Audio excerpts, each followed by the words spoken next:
Hello, everyone, and welcome to GlugNet. My name is Stephen Ball, and I am the president of GlugNet. Tonight, we are pleased to welcome Leon DuPree, who will be speaking to us about how much application security is enough. But first, a little bit about GlugNet.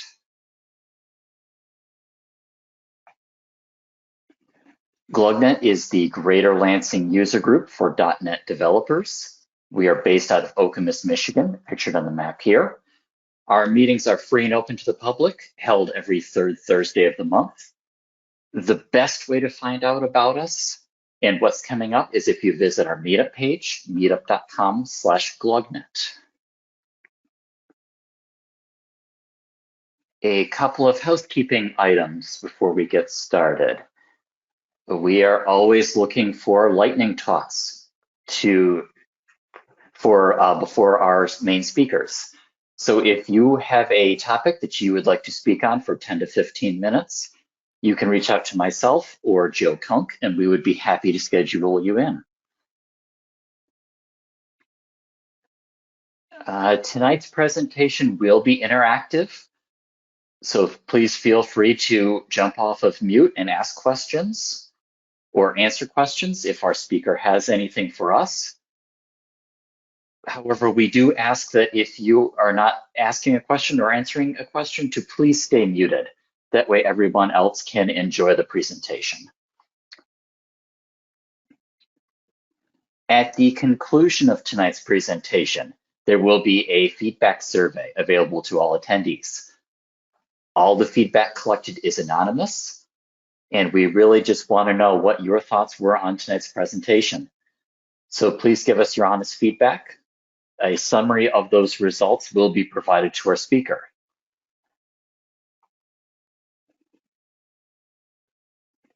At this point, I would like to take a moment and thank our sponsors for this evening. NIS Technologies for providing the go-to session, and the .NET Foundation for paying the organization's bills. GlugNet meetings are regularly recorded and posted to YouTube by Sam Nasser. You can find his channel using the QR code on the screen here, or by going to youtube.com/@SamNasserMVP.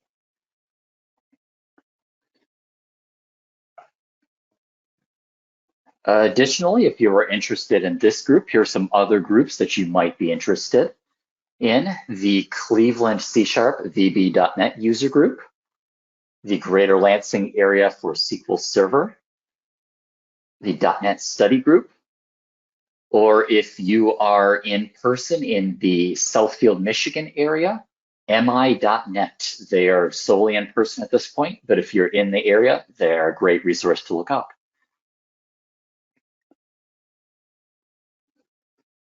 And now we are ready for our feature presentation.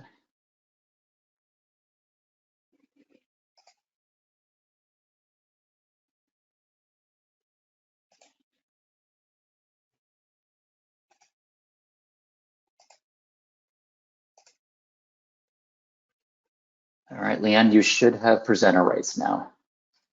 Thank you. Hey, Leon, hi, this is Joe. I want to let you know that you get Best Dressed Award for any of our presenters in recent memory. I'm ahead of the game. I'm ahead of the game. So I had the privilege and pleasure of already networking with some of the people in the GlugNet group, and I can say that one of the most important things is that you guys have a sense of humor and are passionate about technology, and those are two very important characteristics in building a culture of a successful organization. You guys already have it big time, and don't lose it. Never give that up. Never give up your culture, because you guys are definitely killing it in that area. So I will get started on a popular question that Joe and I posited. How much application security is enough is always going to be a good question, especially for this particular audience. So I'm going to get started with the presentation. So we'll start out with myself. My name's Leon DuPree. I'm a security architect on assignment at the state of Michigan. The company that I work for is DewPoint, a fantastic company in Lansing, Michigan, who basically believes in having information technology and business professionals come together in order to make things happen properly and have a fantastic culture in what they do. I've been working there for almost 10 years, and it's just been a blessing and a joy to work there. And I'm grateful for the opportunity to do this presentation because another fellow person that worked there said, hey, give this opportunity a shot to do a presentation. So long story short, I'm a published security author in the cloud security space on a book called How to Audit the Cloud. I've done a few research papers in terms of security in healthcare, and I also am an executive professor. I'm an adjunct professor at Eastern Michigan University. I teach IT audit. And so these are some of the things, obviously, that are my passions, which is my faith, my family, my friends, food, fitness, IT audit, application security, and big things like organizational culture and diversity in cybersecurity. I think we need to increase the awareness of cybersecurity in all areas and all professions.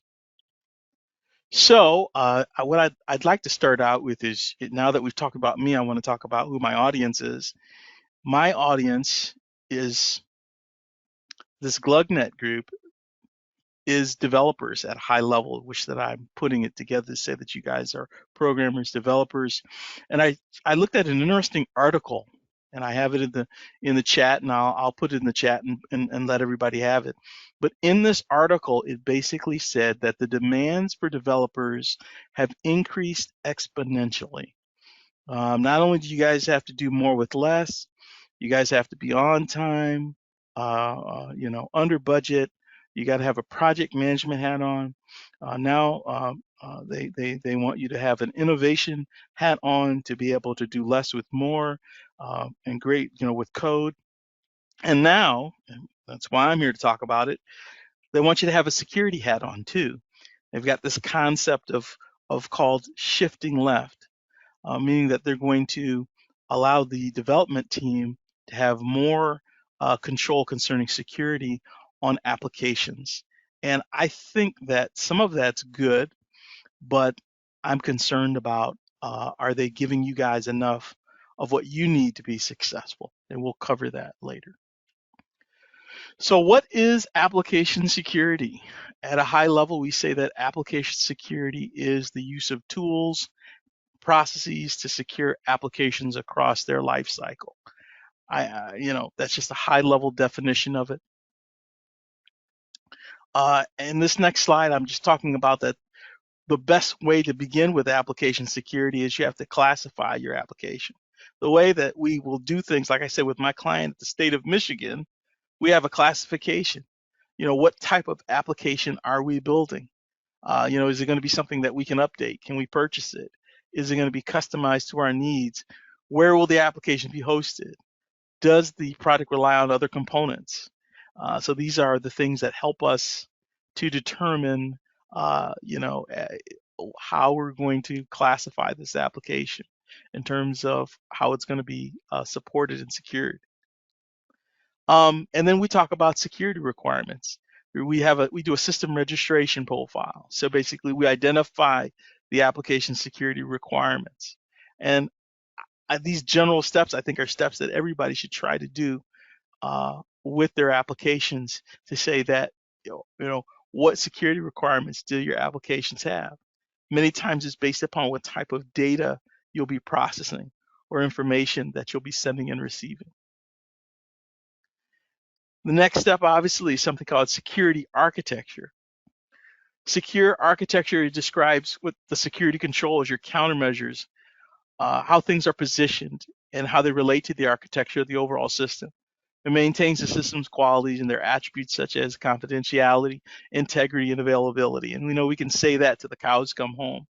But like I said, just putting some of these abstractions on the screen to say that these are the concepts that build security, and that all of these things are involved in development: defense in depth, encryption, authentication, authorization, least privilege, data validation, availability, and of course we have data classification. What kind of data do you have? And then of course we talk about having a review of security architecture. All right, now that you've built out, in terms of what type of architecture you're going to build for your application and what it's going to look like, hey, we're going to review to take a look to make sure that these are the types of security architecture controls that kind of match up with your type of data. Do you have personal identifiable information? Do you have protected health information? Is it HIPAA information? Is it CGIS information? Is it IRS information? Is it PCI DSS information? All of these different types of information require sometimes a different type of architecture. Don't get me wrong, architecture is architecture, but sometimes it's important to know what you have and what has to be built in from a compliance standpoint, and a security standpoint. And then we have the next step of security is to create a threat model. I'm sure that many people on this phone are familiar with this. You have to identify the threats to the application in this process. And this many times requires teamwork, in which that you talk about the vulnerabilities. Why would anybody want to break into our application? It's usually the starting question. And once you identify why and what is valuable and where the potential threat opportunities are, then you can begin to have discussions on how you can mitigate some of these problems early on. So it's this concept of planning for the worst, hoping for the best. Next, what you want to do now, and I'm really going to drive you guys nuts, is you're going to want to do a risk assessment.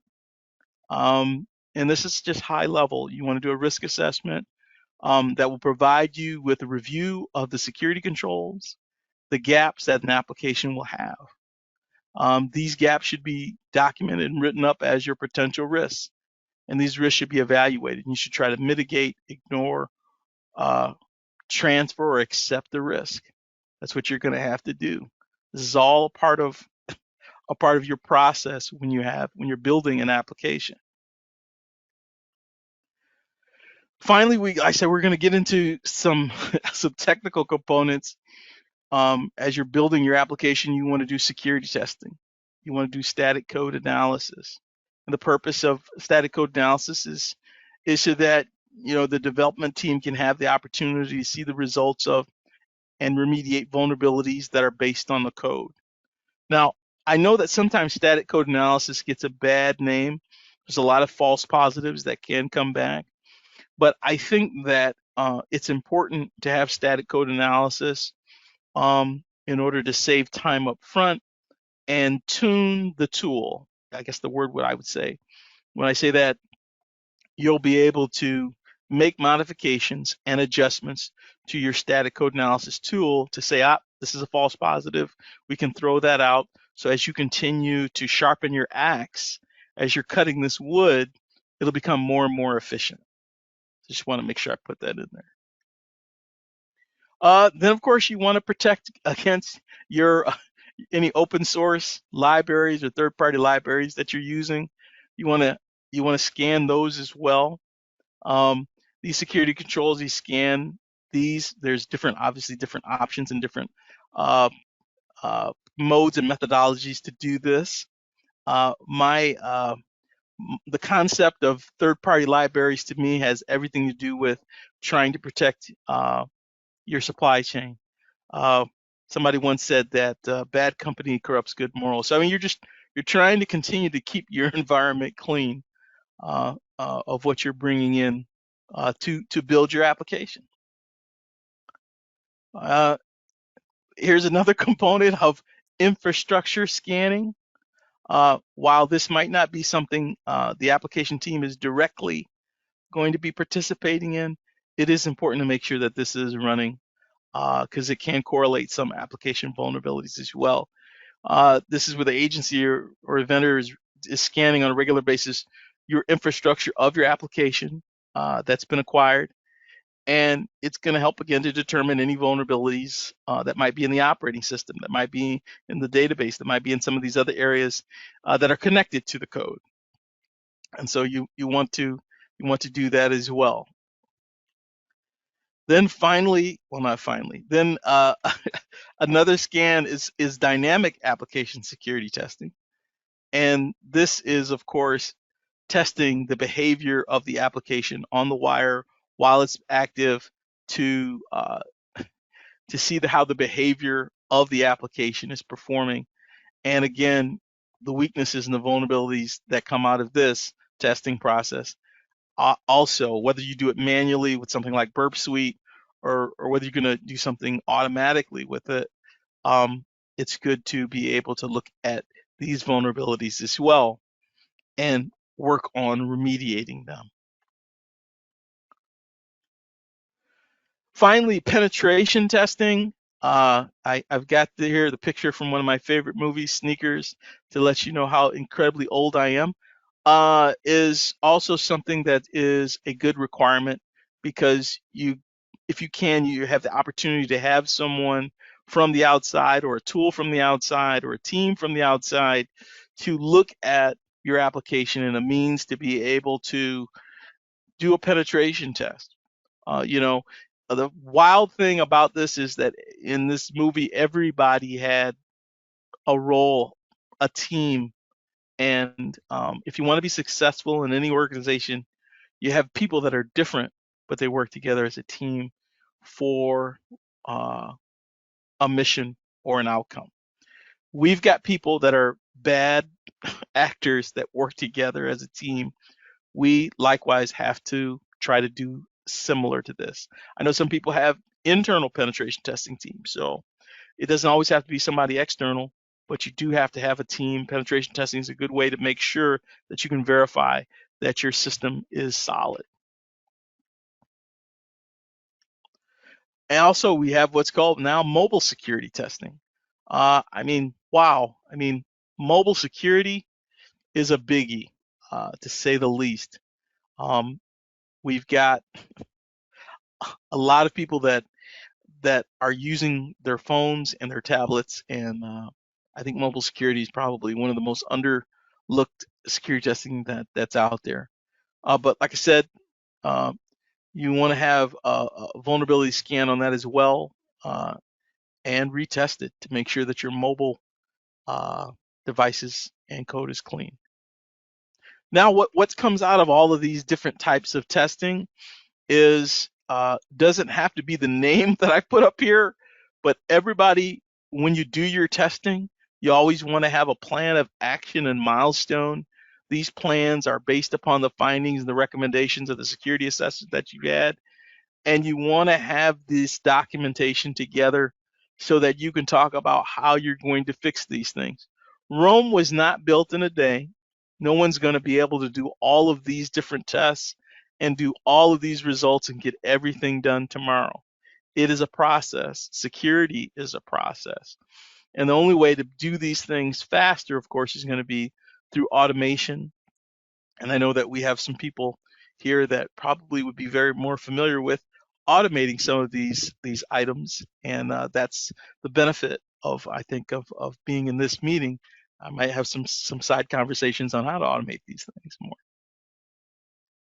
So let's talk about where we are, and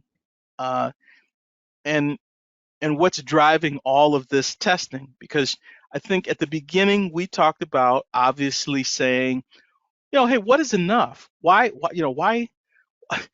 we have to do all of this testing? Well, we've got an executive order of improving the nation's cybersecurity from the White House as of May 2021, policy threat information modernization, software supply chain review board and playbooks and detection remediation from and a software bill of materials provisions. I think we had a huge breach that we've had, and with those breaches have come executive decisions, and we have some organizations that are here, that are enforcing these things.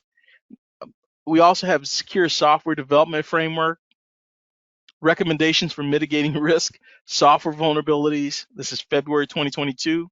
For organizations on how to protect software and produce well-secured software and respond to vulnerabilities. And then we've got the National Cybersecurity Strategy for 2023 from the White House. This is March 2023. This is this year. And then shifting the balance of cyber risk principles and approaches for security by design and default, CISA.gov, April 2023. Secure by design, secure by default, software security principles and tactics by default. So the reason why I'm reading this documentation is saying that it's more than just the private sector that is pushing for security. I'm going to make sure that I share these slides with the group. These things are coming on a national level in which that security is in software is no longer a nice like to have, it's a requirement. And so with that in mind, I was just trying to share what's driving this. So where's the Calvary? Where's our help coming from? We have this huge directive of things shifting left. And the question has always been, well, who's going to help us to help with coding securely? So these are just some resources again that I've put up again of where the Calvary is coming. Researching and putting this presentation together, my goodness, I learned a great deal of more things, much more things than I knew before, and continue to learn. Safe Code, I thought that was a very old site until I looked at some of the blogs that they have on the site. Don't just look at the secure coding training from Safe Code. Look at some of the blogs. They have some really up-to-date stuff. It's amazing that they have things from basically the Cloud Security Alliance and a lot of great stuff on secure coding. It's amazing. Of course, we've got our good old friends, the open Open Web Application Security program, the OWASP Foundation, the famous OWASP Top 10. Of course, they always have documentation for us. But really, one of the leading new agents for this is the CISA page, which is basically they're protecting the infrastructure for the United States of America.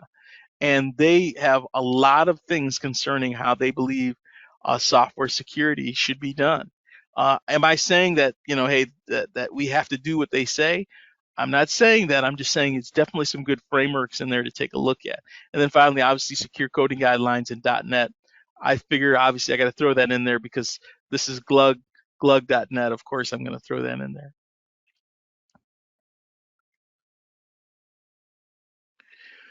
So now I'm gonna ask some questions, and we're gonna definitely go around the room as we've gone through part of this presentation, and I would like to ask a question to the group, folks. Have we created a monster when we talk about DevSecOps for developers? When we started, I don't know if anybody's read the Phoenix Project and some of these other fantastic books that talk about DevOps and the new way of thinking and the agile methodology of doing things, and changing the way we're delivering products and services. Does anybody here, I feel free to speak up. What is your thoughts on DevSecOps now? Yeah, so I have some experience with this. I've worked with one of our security team guys on some code in the past that it happened to be tripping one of their sensors, as the sensor thought it was malware, and I was trying to work with them to figure out how to get it out of that bucket. But generally, I think my experience has been favorable with it. Just getting the security team in early and often, rather than at the 11th hour when you're under pressure to get the product out. Well, yeah, I totally agree with that. I love getting at the beginning of a project for security. If you want to have an opportunity to make an impact, lower risk, and have a successful implementation, you've got to get in early. So I totally agree with you on that. Hey, Louis. Yeah. Leon, Yeah. I'm sorry. For the benefit of the folks that are watching now or in the future on the recording, can you give us a good definition of DevSecOps? Sure, absolutely. So, DevOps obviously, is a very popular agile methodology in which that they've taken the concept of wanting to combine teams, cross-functional teams, in order to create software. And the goal is to break down the barriers that were preventing them from innovating and executing the ability to build requirements and not wasting time. So what does that look like? That means that instead of us waiting to the end to test, waiting to the end to try to derive a requirement, we try to innovate and create that business requirement right now. That piece of code, that piece of functionality, we're going to try to create that one piece of functionality one at a time. And believe it or not, DevOps is actually more secure than waterfall because we're doing these modular components and unit testing at a time. You're going to catch security vulnerabilities a lot sooner. So, like I said, that to me, like I said, that's the definition, like I said, of DevOps, in which that you're creating units and components with a cross-functional team. And usually there's an agile methodology and a stand-up, and there are sprints. Usually the team is no more than 7 to 8 people, and you have sprints that last no more than 3 weeks. Sometimes they're as short as 1 week, or 1 to 2 to 3 weeks, in which that people are constantly pumping out the components of a product and product backlog that build an application. So that's DevOps. Secure DevOps is integrating security into the stories, into the requirements, into the innovation that's being built into this product that is being built by this cross-functional team at a velocity and at a speed so that we're still moving fast, but we usually have integrated security into the story. So instead of just having the normal stories, right, that we would have of creating a unit or a component or an epic, we're creating some evil stories. We're creating some threat models. We're creating some things that would allow us to integrate security into this DevOps methodology, and we're trying to automate the testing to save time. Does that make sense to everybody? Everybody probably already knows this stuff. No, I think it does make sense, but I also think that it doesn't necessarily ring true to everybody. As developers, we're very, very focused on getting good code out the door. And, we have deadline pressure, right? And sometimes it's severe deadline pressure. And security is one of the things that can, fall by the wayside when that happens. So I appreciate the definition very much. I think it's very useful. And I think it helps us, firm up in our mind that needs to be part of the equation when we're thinking of how to get this across the finish line. You did mention one thing that I don't normally think of, and you mentioned the idea of putting a tax into the task of the development to verify that they're resilient to those attacks. I had not thought of that. Yeah, so the key is always leadership. When in doubt, you have to have leadership, and you have to have a culture that allows you to not increase, but allow security to be integrated into the culture of the team that's developing the application. So I'll give you an example. If you don't have a policy or a standard that says that we're going to integrate security into our DevOps process, then unfortunately, the development community will be at the mercy of the business only, because that means that the business will not have signed off on a governance that ensures that security can be part of the process. Because that's one of the things that I was talking about in the presentation, is that developers have this burden of, you've got to develop, you've got to build, you've got to test, you've got to deliver on time and under budget, and make the requirement and build great software. But you have to have governance and policies that allow you to be able to say to the project manager, to the business, hey, oh, don't forget, we've built in these automated tests to make sure that the security defects are addressed, just like the quality defects are addressed, just like the other defects are addressed. And I don't believe that security is the most important ingredient. I just believe that it's an important ingredient to go into making the application. I'm not one of the people that believe, oh, it's all about security. No, it's about delivering great software. I believe that, but I think that security can be a part of that. Just like if you make a great recipe, you have to have the ingredients in it to make it happen. So somebody asked the question there, what about shifting left? And I'm glad that you asked that question. So shifting left means that as we've moved down the stack of the developer and the development, doing the process and getting to testing, shifting left means that we're going to allow the development team to have more impact on security. We're going to allow there to be IDEs and software components that say, is this secure code?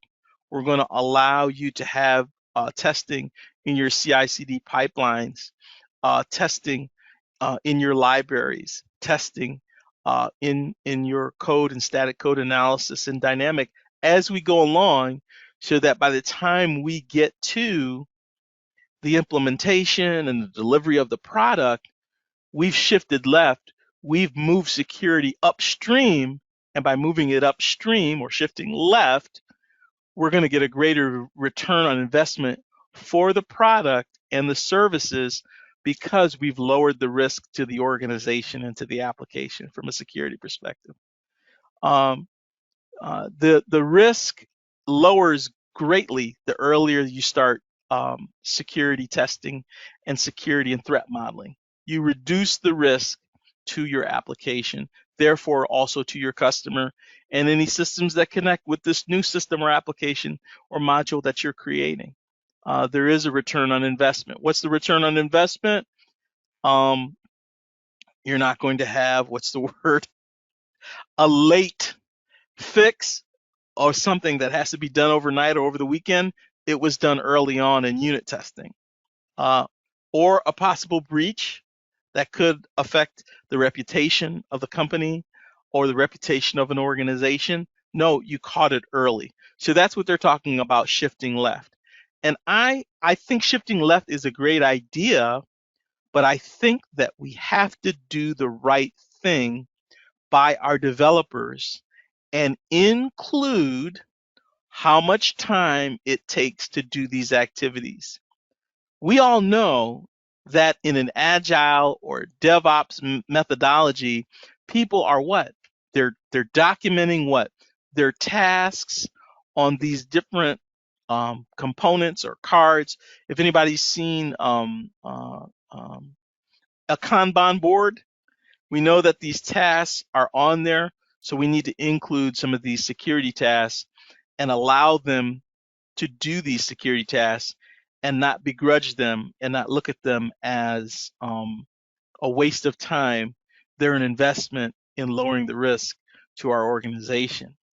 But I think, Joe, I think I answered your question by saying many times we need a policy signed to protect the development team now that we've shifted left and put more of this this information on them. Did that answer your question? Yes, it did. Thank you. Okay. Oh, let's see. Wait a second. I got another chat in here. I got to watch the chat. Let's see. I said shifting left. I have a degree in supply chain management, so I know about Kanban. Okay, right. So this is the thing that I love about the Kanban board and these components. We know that there is an accounting for everybody's time and effort and tasks and what you're trying to deliver. So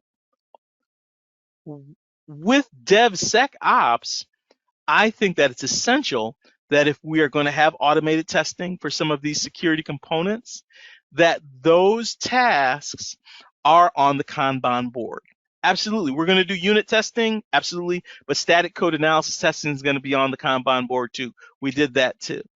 So we're doing testing, we're doing these different components, and if we're shifting left, that should be on the developer's Kanban board.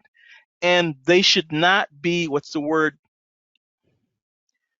harassed for doing the right thing. I just showed you documentation on a national security level of why we're supposed to be shifting left. And I only hope that organizations will implement policies that will protect you as well, so that you can say to someone, hey, if you want me to go faster, I have to violate this policy. If you want me to go faster, I have to violate these things. Are you willing to sign off on the risk of us not doing static code analysis? Are you willing to sign off on the risk of us not doing dynamic scanning on the application? Are you willing to sign off on these risks and violate the policy? And if they are, okay, that's fine. But I just think that it's important for us to go ahead and make sure that we have accountability, just like we have in project management. See, here we go. I love it.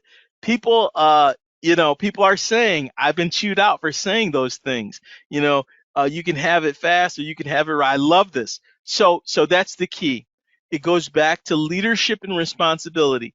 If people are saying that they believe in security, that they believe in protecting their clients, then we've got to begin to massage some of these things into software development. Now I'm not crazy. I understand. As a security professional, sometimes I have to kiss babies and shake hands, and it can be political. But what you want to do as a security champion or security professional, you want to massage some of these things. Where can we develop momentum? Where's the easiest way for us to get security involved? Oh, well, maybe it's a static code analysis early on. Maybe it's dynamic. Maybe it's a pen test. Maybe it's something. But the goal is to begin to get security. And the further left you go, the further up, or obviously threat modeling, the further up we go, the greater return that you're going to have on your organization. And, I think it's important for them to know that, for you to say, well, just remember, I let you know about this as a risk and you wanted to move forward. We've got a national challenge here on making a software secure. So, okay, as long as you know that. And I challenge everybody to make sure that you know your security policies at your organization if they have them. And if they have them, do they have anything concerning application security? If they don't, push them and just say, we should. You don't have to push them more than once. Just say, we should. And this is what we should be doing, and leave it there. And so that you can go ahead and, hey, you can sleep well at night, because, you're just trying to start and let them know what the right thing is. So All right, let's keep it going here. So this, like I said, that's DevSecOps in a nutshell at a high level. And this is my funny slide about security experts. Now, like I said, what is the problem with security experts sometimes? So I say that the pendulum has swung the other way, and there have been compromised systems, and now everybody seems to be bowing to some security experts. And what happens is when security experts only talk to other security experts, I say they become like vampires. They're not real life. So I think that it's extremely important for me to talk to developers, for me to talk to database administrators, for me to talk to network engineers. I would much rather someone have a security culture, have security champions, have security policies that they follow than having to have a security expert run around. Security is like quality. We want it to be built in. That's the goal. And that's what I am passionate about. I am just one person. You guys are part of a development community. You being able to take on this culture of secure coding means a lot more than me spouting off about security, because you guys are building tomorrow's applications and products. And for you to have a security culture is essential. We're really, as far as I'm concerned, saving the supply chain and a lot of products through it because of having security champions or advocates like yourself. You guys are the heroes by doing it that way. So, but that's my silly slide. But hey, I want to have another conversation.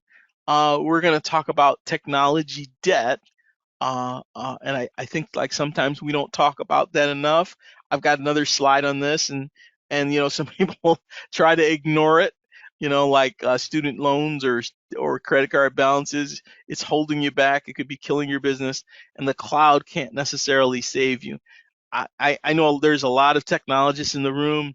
The cloud's going to save everything. Kubernetes is going to save everything. OpenShift is going to save everything. All these things are going to save everything. But sometimes having a legacy application can slow you down, and it's about what can I do right now to allow this application to be more secure. And I really would like to open this up for conversation. Is anybody out there dealing with technology debt? Is anybody out here dealing with legacy code? I really would definitely like to get your thoughts on it, because when you have older items, you have to try to secure to where they are until you're able to lift and shift it away. Yeah, definitely dealing with technology debt right now. The system that I help maintain is actually maintained by a vendor, but we have a custom layer of code that sits on top of it. Yeah. And so we have kind of two different levels of it, where on one hand, we're trying to learn as much about this application as we can so we can rely less on the vendor for supporting it. On the other hand, they're making changes to it, and as far as what's supported and what's not, and we're going to have to take on the activity of modifying that code to get it where we could put it in the new versions. Wow. So it's not as easy as a lift and shift, as it were. So we're kind of dealing with that on two fronts. Yeah. Thanks for sharing that, Steve. I think there's a lot of commercials, people are out here saying, oh yeah, you just lift and shift, hey, we're going to get the old stuff out and put the new stuff in, and it's not as easy as people are saying necessarily. I was, like I said, because of that is going to affect what? Your security controls, because if you have a mission critical application and where we're reaching end of life or end of commercial life or these different components, or we're stuck in a battle with a vendor, I think that it's important to just document these things as vendor risks or technical debt risks that have to at least be documented so that people know what's going on. Obviously, that's the good opportunities to try to sit down and innovate and work with things and look at what new opportunities can be done. But sometimes you also have to look at things that can't be moved right now because of where they sit. So I just wanted to mention that, and I think not enough security professionals consider that. We think, oh yeah, just update, just upgrade. Sometimes you can't. Sometimes you it's going to be a long process to get from one point to another, old code or old platforms. So I wanted to share that. And now some of the things that I brought to this meeting that should be old hat to you guys. These are just .NET security controls. I'm gonna breeze through these things. You guys, this should be old hat to you, and I'm not gonna read off all of these. Most of these things are just recommendations, but the wonderful thing that I love to hear from people is, and I'll start with number one, and that'll be probably one of the few ones that I will read, is that you might not be able to update something. That's the very first thing that has for .NET security controls. What does it say? Keep .NET framework updated to ensure you're using the latest version of the .NET framework, as newer versions often contain security patches and updates that address known vulnerabilities. But there might be someone on this very call that can't update their .NET framework for a particular reason. And that is why I was trying to go back to that technology debt and then just using some of these as examples of where some of these things you might not be able to do because of technology debt. So as a security professional, I want you to know there's nothing wrong with your application if you cannot do some of these things. The key is communication. Document why you can't and try to find out what are your opportunities or options in the future to have an option to be able to update. What does that roadmap look like? Is it going to take a year? Is it going to take 2 years? Is it going to take 3 years? Is it indefinite because of the situation we're in? But I think sometimes the greatest nation is communication and documenting where you are. Oh, I've got something in the comments. I think this is great. We recently did several updates, of .NET 5, then Angular, then .NET 6, and now working on a migration to OpenShift, which is to be followed up by another Angular update.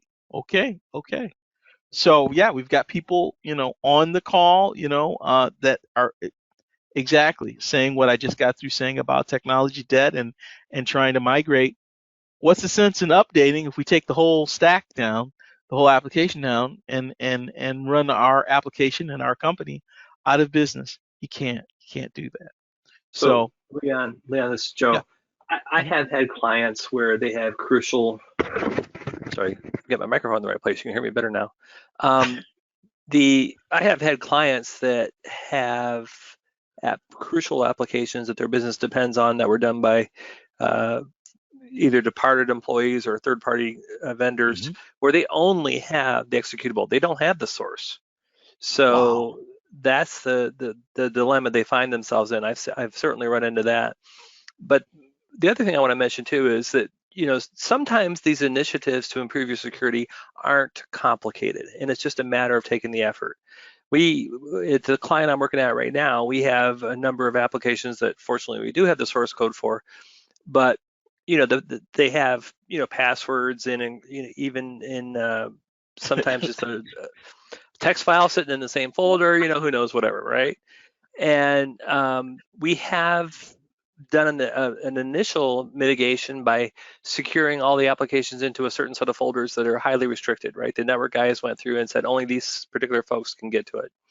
And so that's helpful, but we're working on the next step of that, and that is putting all of those secrets into the Azure Key Vault. Yep. And to do that, the ID, the logon ID that accesses the Key Vault has to be an Azure AD account, right? So you do have to at least have some synchronization to Azure AD with your Active Directory. Assuming you have that, then it really just becomes a matter of being on that account, opening up the Key Vault, requesting your secrets, and you get them. There's no passwords to pass, nothing else. Everything is trusted via that AD identity. And so the point a long way around to get to a simple point here is do what you can as you can, improve it incrementally, and eventually you'll get there. Absolutely. Anything is a cinch inch by inch. Like I said, the goal for me always in doing security in some of these steps that we're looking at, some of these recommendations, is to write down why or what the blocker might be right now, but always take advantage of the things that you can build momentum on. If you have something that you can do easily, hey, put that down as hey, this is a light project that we could do. This would not be that tough. Build momentum. Momentum is always the key, because you're going to be able to get a quick win, and you're making them more secure. And like you said, as you get to some of the more difficult components, you're going to have to put more time into it. But I would always definitely, if it possible, try to build momentum with the quick wins. Obviously, some things are more serious, and you want to explain that to folks, but sometimes it falls on deaf ears, like you say, and you have to go ahead and like you say, you have to take it inch by inch. Is what you have to do as you're trying to re-engineer or recode some of these opportunities. So, yep. But like I said, I went ahead and I shared these couple of pages. It's simple stuff. Keep .NET updated. Strong authentication authorization. Validate input output. Implement secure communication. Use libraries with secure features. Avoid hard coding, which is what you just said. What are you going to do with some of these keys? Code reviews. Some of them can be automated. Third-party libraries, be careful. Proper error handling, security headers, secure configuration management. Oh God, that's something unto itself. What you just got talking about with some of these key management components too. And then you want to have security audits. Now I know everybody hates security audits. I know, because I deal with them all the time. But if you get used to a cadence of performing security audits, it will prepare you to be extremely compliant, is all I'm going to say. And there is a benefit to it, as long as you make sure that there is a compliance or a return on investment that way. And as long as you're given the time to do it and do it right. I know it's never easy. But anyway, at the end here, I'll make sure everybody gets these. We've got some of the .NET Security OWASP cheat series, and then we've got some components concerning CVE details in terms of vulnerabilities on some of the things that you might see in these code things. Oh, what does the last line say? Someone said, okay, hold on. What does the last line say? Oh, I'm sorry. It says basically document why you can't implement some of these security controls. Like I said, I always say that communication is the greatest nation. You want to document, why you can't follow through on some of these security controls. A gap, why? And the reason could be, well, we don't have this, we don't have that, we don't have cost, we don't have time, I don't have support, whatever it is, but it's good to document. And so, like I said, we're back at this conversation saying, well, what is hindering our ability to be secure. I should have put time in there. So is it cost? Is it people? Is it process? Is it technology? Is it culture? I always find out that it's many times, like we said, that it's money. People want software, but they don't want to pay for secure software. And that's very frustrating for me as a consumer, as a security professional, and I can already sense it's frustrating for some of the people that are on this line, because they're like, "Hey, we could do it fast, or we could do it right." And I'll just say that um, I think that the most important thing as we begin to look into some of these security processes that I'll be sharing with you guys at the end, as you guys have different tools and means and methodologies to automate these things, I really think that, again, you should say, well, if we want to do it right, you need to give me time to do these components, and that those types of tasks should go on the Kanban screen. Those type of tasks should go on the agile planning component. It should be there, and you make them take off the security testing. Say, okay, so you're saying you want to get rid of the security testing. That's what you're saying. Yeah, we want to get rid of it. Okay, I think that's a risk for the project. We'll just write that down. That you wanted to take it off. That the business said you wanted to do that. And as a security professional, I've been shut down before. I've had people tell me, no, we're not going to do it. That's fine. We're just going to write down that that's what you wanted to do, and let the let the cards fall where they may, I guess, is at that stage of the game. And then, if it comes back and there's a challenge, once again, you have your documentation, your communication, that you said that this was a project risk, that this lowers the risk to the client.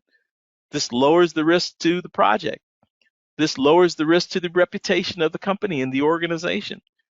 This lowers the risk to customers having their information being exposed.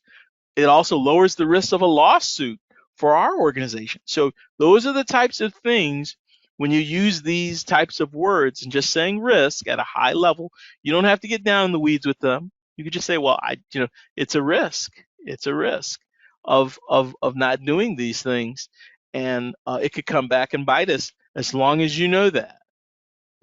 So I like sharing that, because there's no need of trying to argue with people that are holding the money and holding the bag and holding the purse. I understand, but the goal is to explain and try to be an influencer, and going from there. So I think, now comes the fun part. This is the part that I think that changes every day, because I'm talking about what is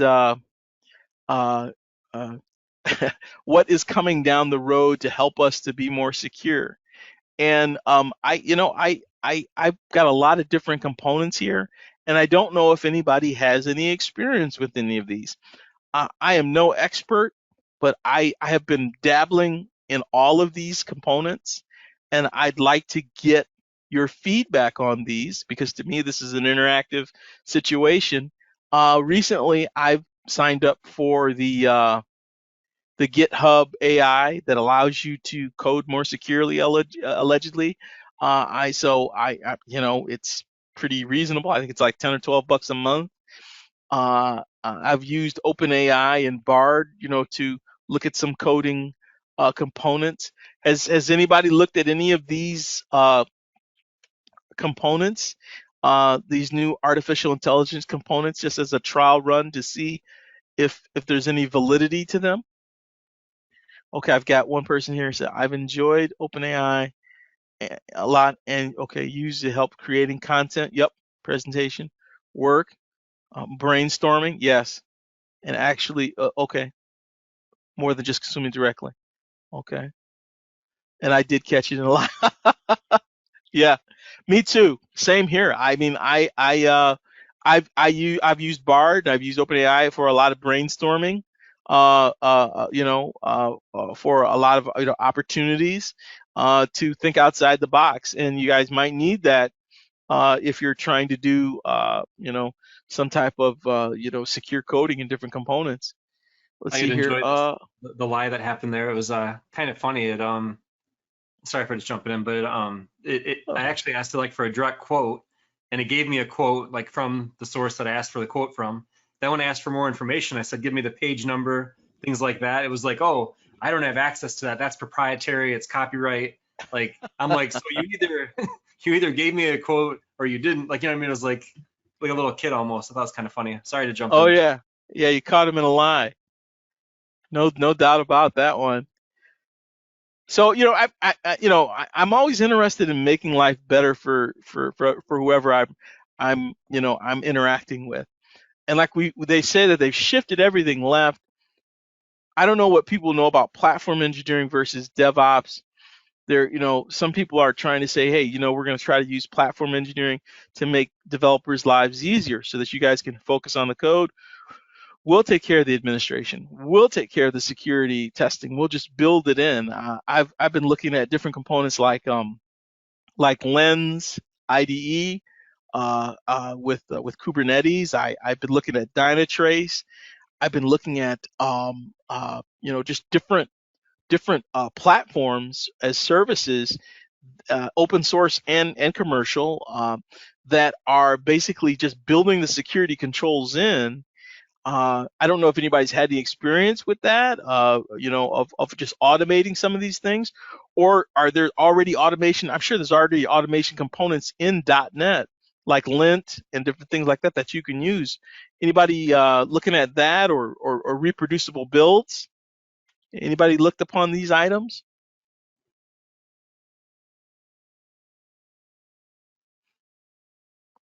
Well, I'm going to save the No, can't last say that one. I have. Okay. Well, like I said, the reason why I'm mentioning reproducible builds is because I'm very interested in the ability to try to create a safe and clean development platform for developers so that they can just focus in on building code. You just build your code. These things are already going to be, automated into it. The architecture is already built in. You want to develop in Go, that's fine. You want to develop in Ruby Rails, that's fine. You want to develop in Java, that's fine, or whatever you want to do your stuff on, that's fine. But the environment is clean. And I have a son who is in the military, so I have selfish reasons for being very, very interested in this recent community of practice that I've joined. It's called a DevSecOps community of practice, and I think this is like kind of next level stuff, but it's through the United States Air Force, and anybody can join this, and I'll give you the slides afterward. But they've got actually secure and clean artifacts, DoD STIG level artifacts that you can download to a container or whatever you want, and be able to do a much cleaner version of development on, because they've already tested it, because they're building $35 million planes on top of it. So I think this is pretty cool stuff, because it kind of, I guess, lowers the risk of the developer, because you can just download some of these artifacts, build your code on top of it, and kind of lowers your risk. I like it because uh, with DevSecOps and this new shift left mentality, what are we doing to help developers out to make their lives easier? And I just think that checking some of this stuff out, I think is really cool. Like, again, it's called the Community of Practice for DevSecOps, and it's basically through the United States Air Force. I will send you the link for this stuff as well. I'm very moved by that, because um, your tax dollars and my tax dollars have already paid for it, and you can get a free pull of these artifacts. And they've got a .NET set up. I think it's for Linux, though. I think it's through Red Hat and Ubuntu and some other ones, but it's still .NET. So, but anyway, I've got another question that says, I love our CI/CD process and pipeline. It integrates Docker Kubernetes with several scanning technologies built in, as well as code quality library vulnerabilities. Really thankful for the deployment team that we work with. Okay, that is really cool. I like that. That's what I'm talking about. So, like I said, as far as I'm concerned, I like the opportunity to have these things integrated in so that people can continue to do what they're supposed to do as coding and work on these vulnerabilities, a little later, have it broken out. So, guys, in a nutshell, that is the presentation. Long story short, to me, this has been a pleasure. Again, I want to thank Joe for inviting me to come out. I've really enjoyed having the opportunity to interact with you guys. I've learned a lot. I had some networking time with Sam Nasser at the beginning. I had a great time. I had a few jokes, but I'm a lifelong learner. I don't feel as if that I've arrived in any way, shape, or form. I'd love to get anybody's feedback on what you guys think concerning application security, because you guys are out there building it. So I thank you for the opportunity to share, what I'm doing and the framework and the things that I'm working on. I count it as a privilege to participate with you. I will send this information on the slide out to you guys. I love this stuff and would be happy to send that to you.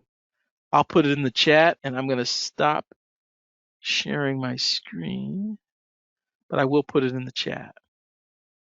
All right, fantastic. Thank you, Leon. Questions. Yeah, any questions for Leon?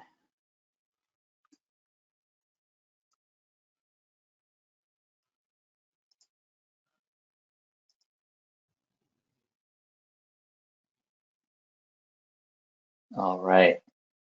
Well, you should be able to see on your screen now the survey link as well as a QR code. Again, this is an anonymous survey, just a couple of questions. We're looking for honest feedback on this presentation. So if you would consider please filling out this survey for us, I will leave the link open for 24 hours or so. So tomorrow night about 8 p.m. Eastern, I'll go ahead and close that. And Leon, at that point, I will aggregate the results and get those emailed to you. Thank you. Appreciate it.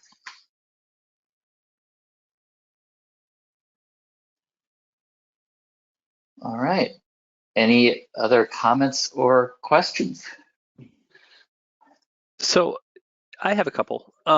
Leon, I saw recently that there apparently is going to be or the FCC is putting a push to do something with IoT.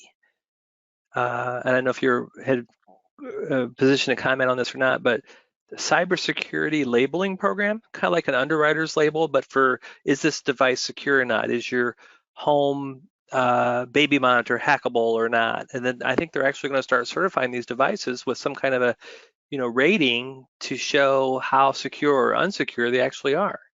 So what do you think of that? So Joe, I'm glad you brought this up. Like I said, cybersecurity these days is almost like medicine. It's so big you could go all over the place. But I'm glad that you brought this up. The IoT devices have been a huge gap concerning cybersecurity for quite some time, mainly because they had difficulty hooking up, I guess the word would be, any form of communication with the devices and the ability to be able to secure them. But with the onset of the Zephyr project which you might find out about through the Linux Foundation, that they've been working hard with the Department of Defense with that, and obviously the software bill of materials and some of the new Kubernetes clusters that are lightweight, the K3s and the mini K8s. They are ready to rock and roll and begin certifying whether and what level of security these IoT devices are. The IoT Wild West is still there, but they're getting ready. They're getting ready to bring marshals out. That's the analogy that I would use. They're marshaling these IoT devices now, and they're no longer the Wild West. Those days are over. Because like I said, seriously, the technology that they have now, with the new Kubernetes clusters, the K3s, these things are so lightweight. They're going to be installing them on these IoT devices and securing them in a way that allows them to know whether it's secure or not, or whether it's wide open. And so those days of admin on these little IoT devices are over. Those days are over and done. Okay, I'm gonna put you on the spot. What's your number one prediction for the next advance in security? I'm gonna just go ahead and go with the easy softball, which is just gonna be automation. I think we know that that it's coming and that it's here, and that there's just no way around it. I think the two big things are going to be, number one, it's going to be automation, and number two, the push for cybersecurity in government contracts is getting ready to be very heavy-handed. I'll just say, for people that might have been selling baseballs, So those are the two things: automation and government contracts, the supply chain. You've got to show your software is clean to these government organizations. You got to tell them what's in your software and certify it and share it with them. So the standards for supply chain security and automation are, to me, the two big things that are happening. Those are the two big things. Great, thank you. Again, I want to say thanks for inviting me, Joe. I had a fantastic time. You guys are a lot of fun, and I appreciate the time and the energy. A lot of fun. Well, thank you. We appreciate you speaking. All right, well, if there's no more comments or questions, I guess we can go ahead and wrap it up. Thank you very much, everybody. Have a great rest of your evening or day, wherever you are, and however you're watching this. And we'll see you next time. Okay, thank you. Thanks, Bye-bye. Leon. Thanks, folks.